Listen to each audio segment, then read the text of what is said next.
what you can see going on in this campaign is effectively the Labour Party are essentially simply trying to reinforce the message that Liz Truss fouled up, and as a result, you cannot trust the Conservatives, and the words chaos and Liz Truss chip off their tongue every time they're asked a question about pretty much anything.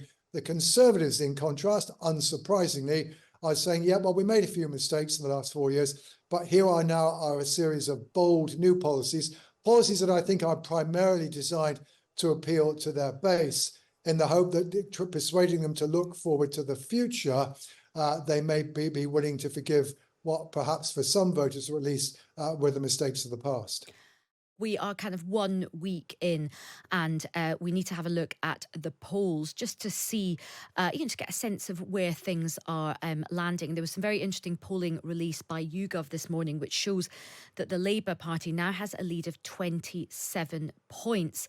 Although polling for JL Partners show a lead of 12 points, although this was taken before the Conservatives' National Service announcement. Meanwhile, in Scotland, which is really important if Keir Starmer does want to get a majority, according to polling, it looks like the SNP could fall from the current 48 seats to just 16, with Labour winning up to 28, up currently from 2. So look, let's catch up now with the best person placed to talk us through the polls, polling guru and Professor of Politics at Strathclyde University, Professor Sir John Curtice. John, welcome to the show.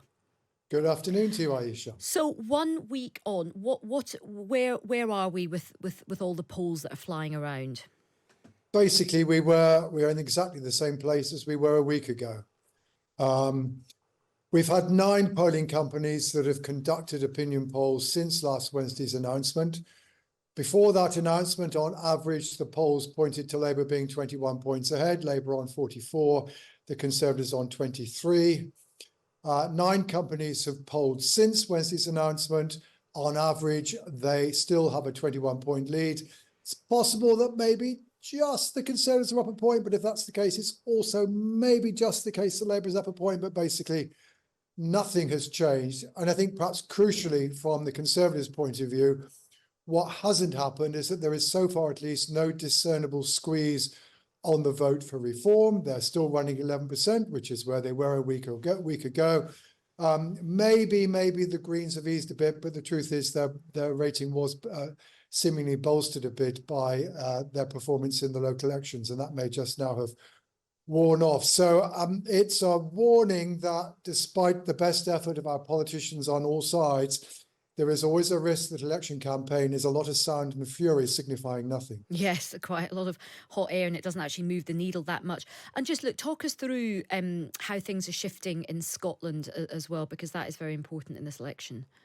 Well, of course, in Scotland, there was some drama not long before the election was called, which was the downfall of Humza Yousaf, the former Scottish First Minister and SNP leader, in the wake of his attempt to ditch the Butte House Agreement, which was a semi-coalition agreement between the SNP and the Greens.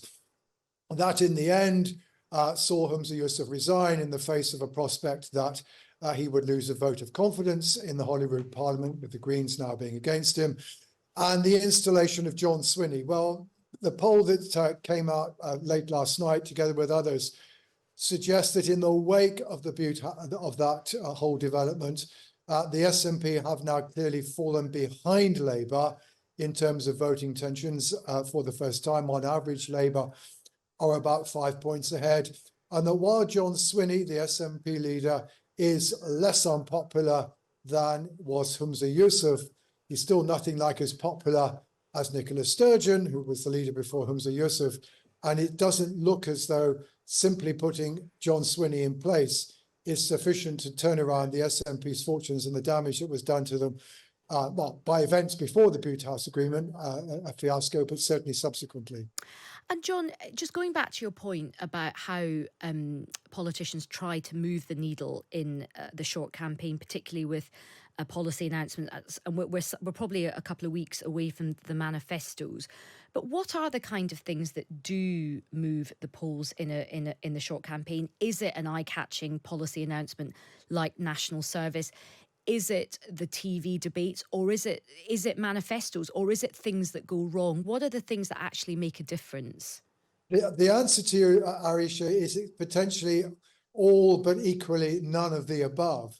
If one wants to think of a manifesto that moved the dial, albeit not in the direction that was intended, you look at the 2017 Conservative Manifesto, which had a somewhat hastily crafted policy on social care included in it, which then Theresa May felt it necessary to row back on. And we had the famous statement from her at a press conference in Wales saying that nothing has changed. Nothing has changed. That was the first of a number of campaign developments where basically her difficulty in campaigning did not do the Conservatives any good. Leader debates can sometimes make a difference. Most famously, the first ones in 2010 pushed the Liberal Democrats up quite spectacularly in the wake of what was widely regarded as an excellent performance by Nick Clegg, the then Liberal Democrat leader, in the first debate in 2010, though actually by polling day, it all disappeared again.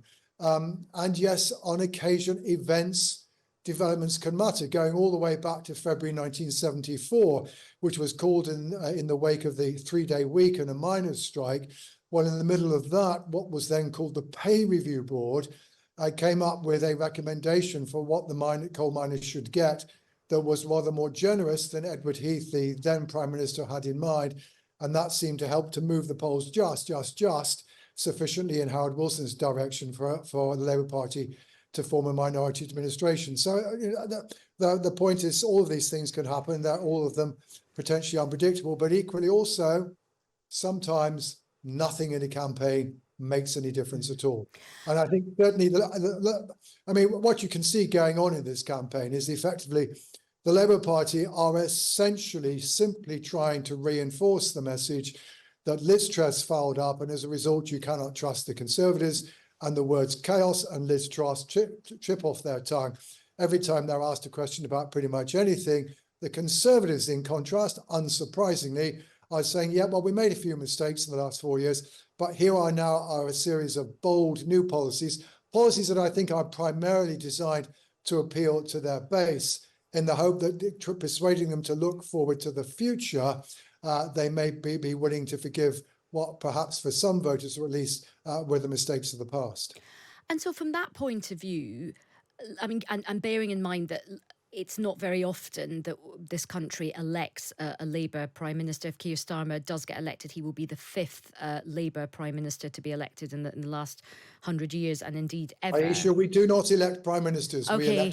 We elect MPs who then decide who's... John, you know what I mean. You know what I mean, honestly. But look, in that case, is there merit then in Labour just carrying on being quite boring and just not revealing a lot of policy? And even their manifesto might not have policy fireworks, because if they're trying to sort of take quite a low risk strategy, the Ming Vast strategy, and you mentioned Theresa May's disastrous policy announcement about social care in the middle of the short campaign, can we expect Labour to be quite safe and play very defensively for the rest of this short campaign?